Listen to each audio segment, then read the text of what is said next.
Hi there guys, how are you? Now, if you are preparing for Delhi Subordinate Services Selection Board, PGT, TGT or UP LT grade, then we'll provide free online coaching to all the aspirants. ठीक है, मतलब कहीं और जाने की जरूरत नहीं है. चैनल को लाइक कर लो, सब्सक्राइब कर लो और बेल आइकॉन दबाना मत भूलना. ना इस वीडियो में हम लोग एनालाइज करेंगे multiple choice questions on Geoffrey Chaucer, on the works of Geoffrey Chaucer. ना यहाँ देखो, ये सिलेबस है पीजीटी का, ठीक है, the study of poetry and medieval poet Chaucer. So in this video we will analyse the important works, important MCQs on Geoffrey Chaucer and his works. Now first question is, what is the primary narrative structure of Geoffrey Chaucer's The Canterbury Tales? Now, Canterbury Tales is a very, very famous work, ठीक है, perhaps the most famous work of Geoffrey Chaucer. Options हैं a single continuous story, a collection of framed stories told by pilgrims, C a series of unrelated poems, and D a historical chronicle. Try to answer this question. I'll give you 3 seconds. 1, 2, 3. Now correct answer है B. ठीक है, क्या है ये? Collection of framed stories told by pilgrims. Remember there are pilgrims going on a pilgrimage. ठीक है, तो pilgrimage पे जा रहे हैं ये लोग. So उसी के ऊपर Canterbury Tales है. ठीक है, so Canterbury Tales is structured as a frame narrative. ठीक है, तो frame narrative क्या होता है ये आपको पता होना चाहिए.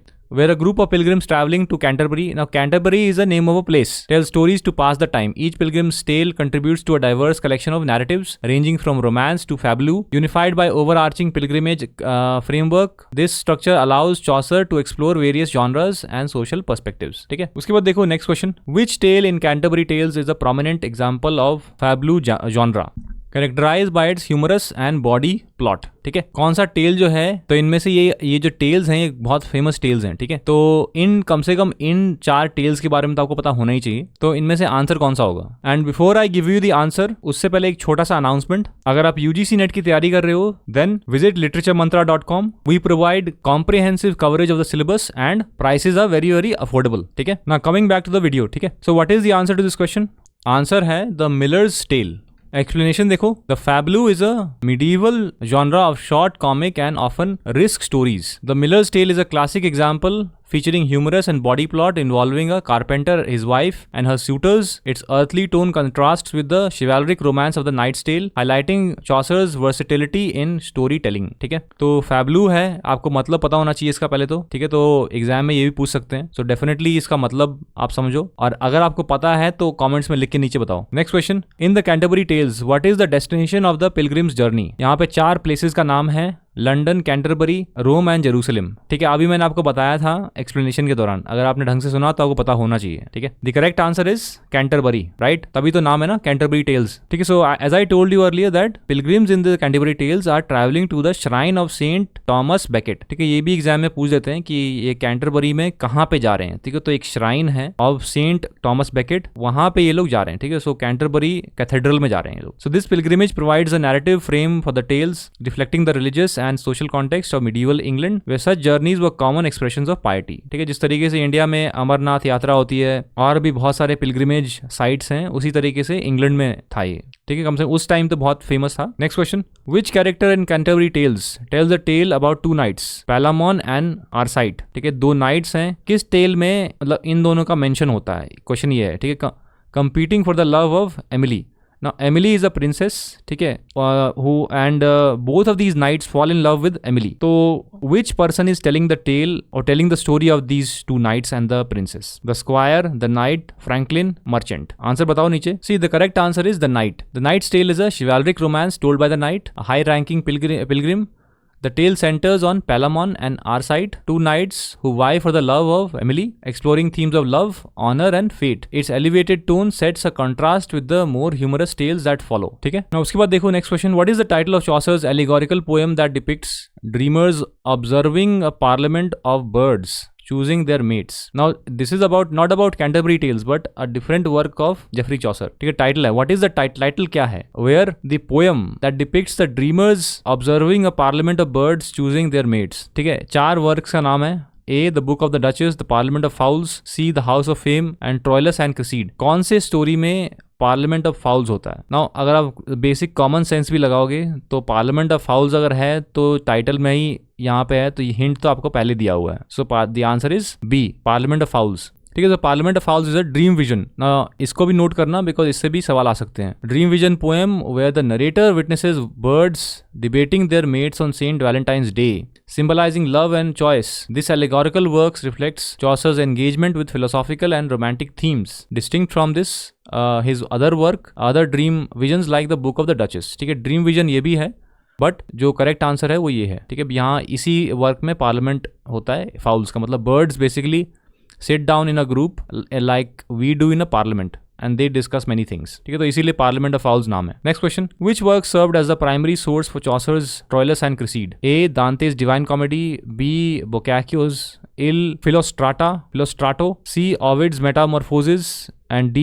Aeneid by Virgil. ठीक है, 4 ये वर्क्स हैं, इनमें से कौन सा आंसर होगा? ठीक है, which work served as the primary source for Chaucer's Troilus and Cresside? So before writing his work, Chaucer took inspiration from one of these works by earlier writers. ठीक है, ये सब पुराने राइटर्स हैं एंड क्वेश्चन है कि one of these writers inspired Chaucer, which is the answer? 1 A B C D, which one? Boccaccio's Il Filostrato. ठीक है, ये वर्क है, this is the work that inspired Geoffrey Chaucer to write his work. ठीक है, so Chaucer's Troilus and Cresside, a tragic romance set during the Trojan War, ठीक है, set during the Trojan War, is heavily inspired by Giovanni Boccaccio's Il Filostrato. Chaucer adapts Boccaccio's narrative, adding psychological depth and moral complexity to the love story of Troilus and Cresside, making it a cornerstone of his oeuvre. ठीक है, मतलब his works. And guys, don't forget to like and subscribe and press the bell icon. Now, next question.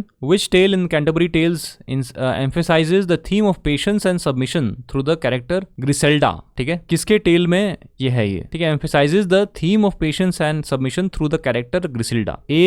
The Wife of Bath's Tale, B. Clerk's Tale, C. Nun Priest's Tale, और D. Physician's Tale. कौन सा है इसमें से? Remember that these 4 are also important tales, तो ideally आपको पता होना चाहिए, जो पहले मैंने 4 बताए उसके बारे में भी और ये वाला भी। ठीक है, इस पे ही क्वेश्चन आते हैं जनरली एग्जाम में। अगर ये 4 या 8 आप थोड़ा सा देख लोगे, just little bit of the story, you can answer any question on Canterbury Tales. ठीक है, तो इनमें से कौन सा होगा? देखो, करेक्ट आंसर है द क्लर्क्स टेल। क्या होता है इसमें? The clerk's tale tells the story of Griselda, who endures extreme tests of loyalty and patience imposed by her husband Walter.